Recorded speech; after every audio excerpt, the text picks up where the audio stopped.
Hi all, Rene here. I am here today to work on the Aurora scrapbooking workshop. I've already cut out all my pieces.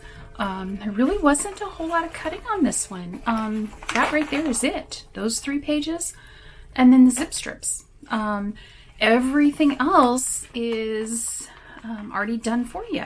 So we have our photo placeholders, so I'll put those off to the side. We get 2 little brads, so I'm guessing there's going to be something that spins. That'll be fun. We get some of these really cute acrylic shapes. I am really looking forward to putting this together because I think it will be great for camping pictures, hiking pictures, those sorts of things. There's a tent, just all kinds. There's a camera. Just fun, lots of stars and trees and other things. Now the optional feature technique in this kit this time is heat embossing on the acrylic shapes. Yes, you can heat emboss these acrylic shapes. I'm going to skip that this time and just show you how awesome it looks to just do it with all you have to add in is some adhesive, and that's pretty much it. I will grab another adhesive to put those acrylic shapes, if I can get my fingers on it. I wasn't prepared. Okay, so I'm going to use Ranger's Multimedia Matte to put my acrylic shapes down. You can also use liquid glass or any other type of heavy-duty glue. I wouldn't recommend using just your tape glider to put those on because they're a little bit too heavy for that. I've also got my Zig 2-way squeeze pen. And I think that's about it. Of course, my tea ruler. Always have my tea ruler. So what I'm going to do is I'm going to get started. All I've done so far is cut these out, which didn't take me, I want to say, maybe 15 minutes to cut these things out, cut off all the zip strips, cut these papers, and organize everything into bags. And that's all I've done so far. So what I'm going to do next is I'm going to start each project. I'm going to do the die cuts first. There are 6 pages of die cuts, so there's quite a few die cuts in this one, but they're all pre-done for you. And these are our stickers, and I don't know if you can see. Yep, you can see that. Isn't that cool? It's got this really cool, like holographic, metallic look to it. So looking forward to using those. So I will put some music on for you, and then I'll be back at the end to show you all the completed projects and talk about anything, any kind of tips and hints that I learned along the way. So enjoy.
Okay, these turned out pretty amazing. I think maybe I like them that way. Yeah, I like them that way. So there was a lot involved in this particular kit, but none of it was exceptionally difficult, just took some time, and I think the outcome is absolutely worth it. I love the way this came out, and a couple things that I learned is before you glue down the enamel pieces, go ahead, if you do the same thing I do and you glue your paper down to your mat so it doesn't move, take it up, because it's really hard to get that glue off while these are still trying to dry. These are good. They're not going anywhere now. So I would recommend doing that. There really wasn't a lot of trimming of the little nubbies like usual. Like this here, you didn't have to trim anything on this because it's all behind this compass, and the compass itself doesn't really have any nubbies to worry about. Now I really like this with the little strip that you put your picture underneath. I thought that was a really neat touch. But I think these turned out great. I really like them. Okay. And the next one, this one was really fun as well. I actually really liked putting these trees together.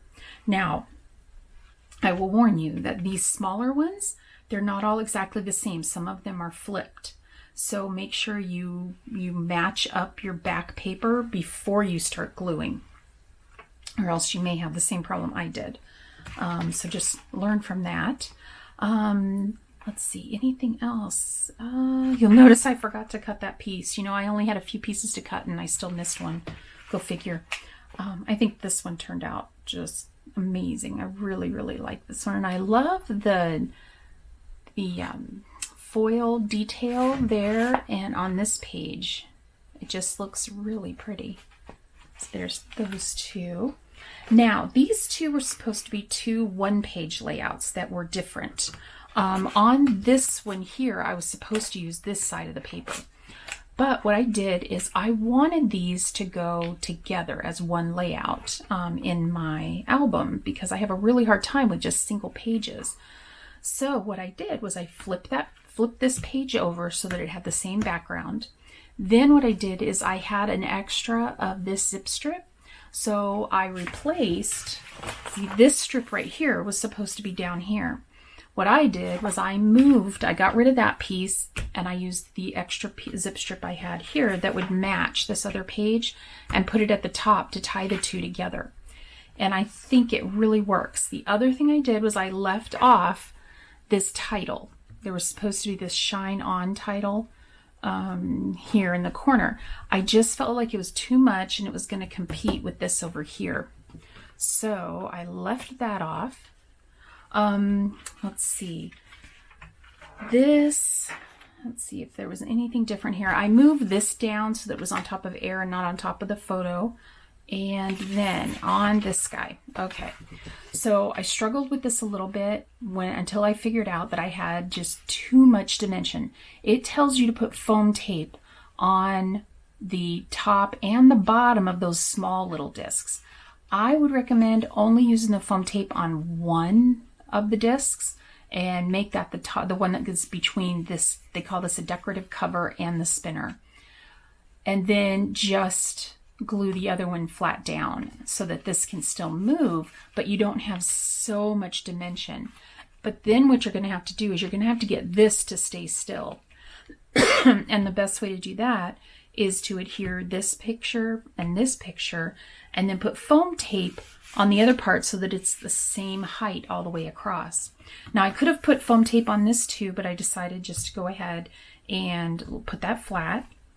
The bear, if I had it to do over again, I would take the sticky off the bear, put foam tape on the bottom of the bear, and then adhere him flat here. Because right now he has a little bit of a jump up, but you can't really tell unless you're looking at it. Let me see if you can see it. See, you can see it there. It goes up a little bit, but I don't think it's going to be horribly noticeable.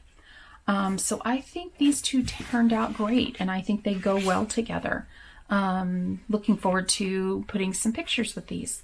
So I hope you enjoyed this. What I do have left is I have some of the acrylic shapes.